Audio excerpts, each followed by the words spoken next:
in your case, one of the excuses I use to bring you on the show, even though you're a fantastic guest under any circumstances, is when you put out one of your Regs to Riches issues. And yesterday you put out what I thought was a fantastic issue on the kind of super social safety nets that are emerging. And, but before I throw to you or ask you to talk over me in our new thing, I just want to point out that I think Twitch very much fits within this genre, because Twitch has seen a huge influx of new streamers who are basically buskers, right? They're basically people in the virtual environment who are performing with their hat out, who are performing hoping that their friends and families would give a tip. So please, by all means, talk over me now, jump in. But I'm curious where you saw the rise of these phenomena and how they play out. I like that merging of super social safety nets with influencer culture, because I think you've hit on something quite novel there. So I was trying to point to the facts, like, if I was a politician, I would be interested in understanding, what are people fundraising for from their peers? What are the needs that the state isn't meeting? And is there a role for the state there? And you see that on GoFundMe. It's the most kind of obvious conduit to that line of need and of thinking.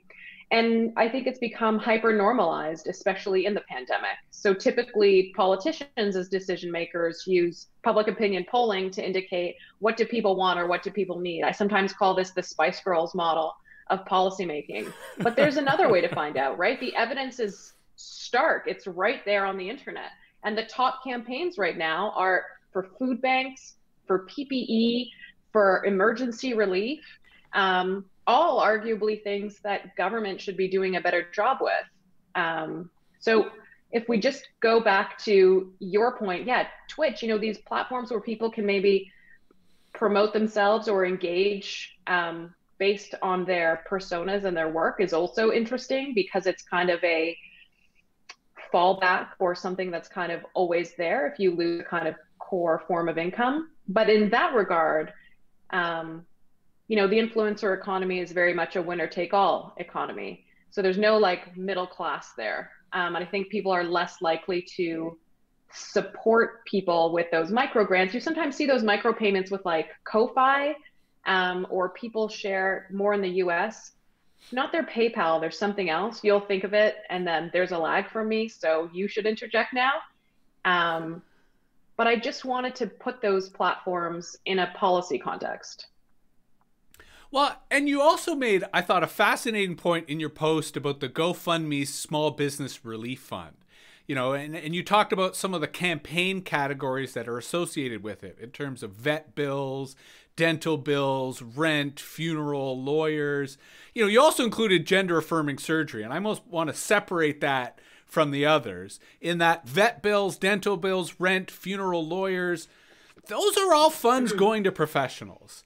And I'm not saying that those professionals don't need that money, right? But it's this argument of when it's not the state providing universal support, there are clearly winners and losers, right? And fundamentally, while some people are, trying to get money to get by, their money's going to people who don't need to get by. And that's where I often am critical about this ad hoc approach, whereas I'd rather see a more thought out, a more informed, a more evidence-based approach to supporting people equally, rather than, to your other point about social media, that it's the more popular, right? It's the more attention getting that seem to be better at winning at this game. Well, the province of Ontario has a program, so does the city of Toronto, I believe, for lower income people with funeral expenses, for instance, right? So there's kind of a part two of that thought that also says, if you think of that New York Times article about Reddit communities and helping people access unemployment supports, is there a bot that should be trolling GoFundMe to connect people to publicly available programs that might solve the need that they're having? Great point about lawyers. What about pro bono legal clinics? Is that a place for pro bono lawyers to pick up clients? Funerals, is that a place for funeral homes to say, we're going to take this on for you, don't worry about it, like we want to reach out locally? And then you're right. Let's separate out gender affirming surgery, but also it's a question as to whether people should be paying out of pocket for this and what the role of the Yeah, healthcare yeah. system is in Canada.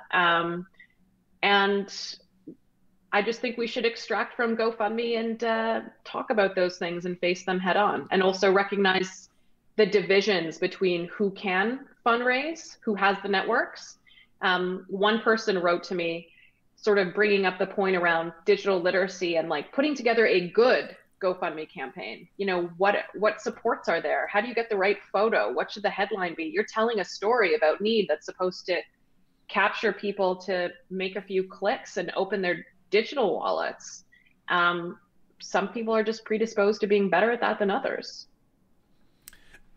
Well, and I also think that your point about sort of situating this in Canada, I think we have to also acknowledge that a lot of crowdfunding in the United States is in response to a health crisis, right? Is in response to the staggering debt that people often accrue when they have an unplanned health emergency.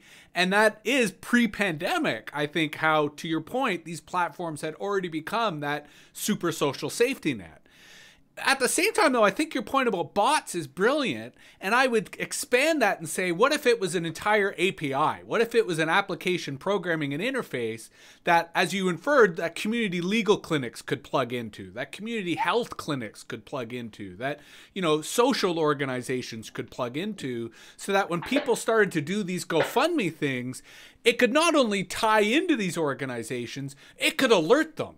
Right? It could say, hey, here's an opportunity for you to help out, for you to, at least on awareness level, start to educate the people supporting these campaigns.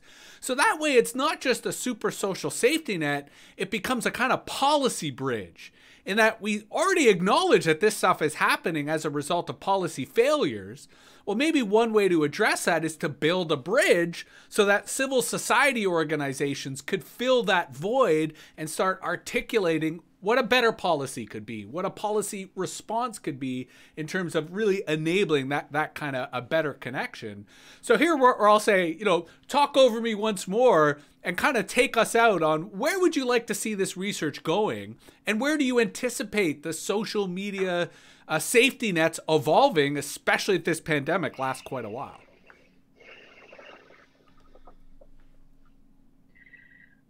Well, I wonder if GoFundMe will become a platform that becomes performative, right? It's a place you can get receipts from.